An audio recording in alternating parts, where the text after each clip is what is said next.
most important for me as I confront the choices I must make in my own life as a husband, father, citizen, and lawmaker. I'll explain FAMILY, the acronym, a bit later, but the word family is where I want to start. It's where we have to start, because it's where we all do start. A fact that many in Washington often overlook. The liberal news media, Hollywood, and the educational elite in America tend to portray political liberals as the courageous champions of the average guy, and of course the poor. It's simply assumed that their more enlightened economic policies are all about helping the poor and middle class.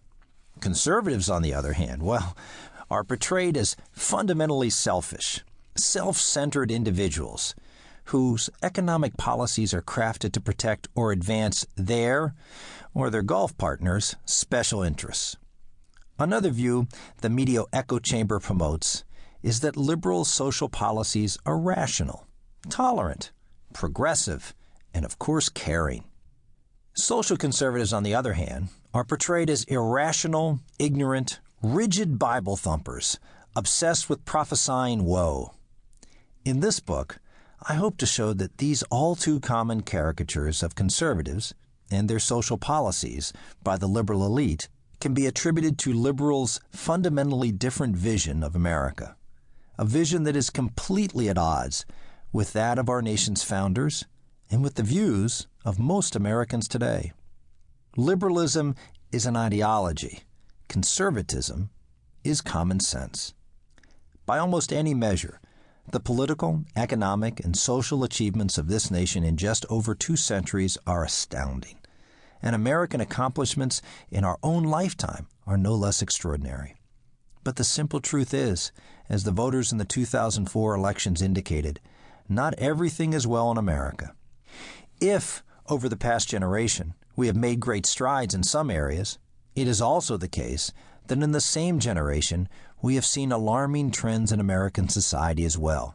An epidemic of promiscuity and sexually transmitted diseases among the young, crime rates that are still much too high, extreme violence and offensive sexual content on everything from video games to the internet.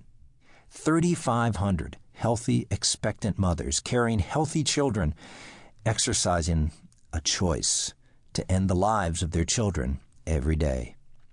Religion under assault by the media and liberal activists, and then booted from the public square by court order.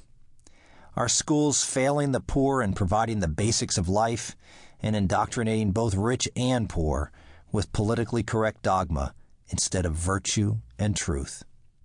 The foundational institution of every civilization known to man, marriage, is under siege, and millions retreating from our neighborhoods and the civic and fraternal organizations that bind us together.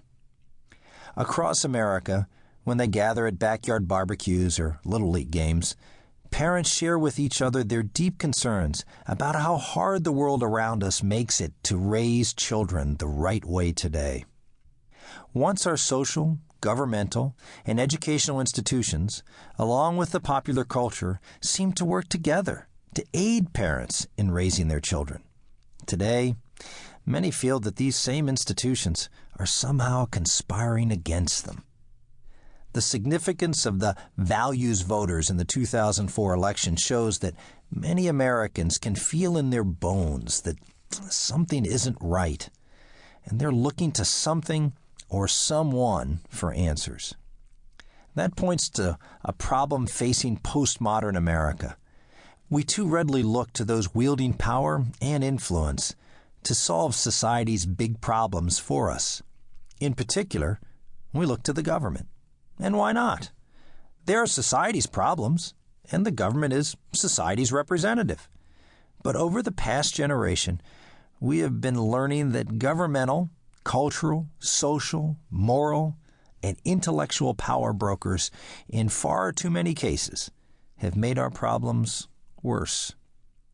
This has created a vicious downward spiral in which the more the public relies on the powerful elite, the worse it gets, which leads to the public relying on those elites even more.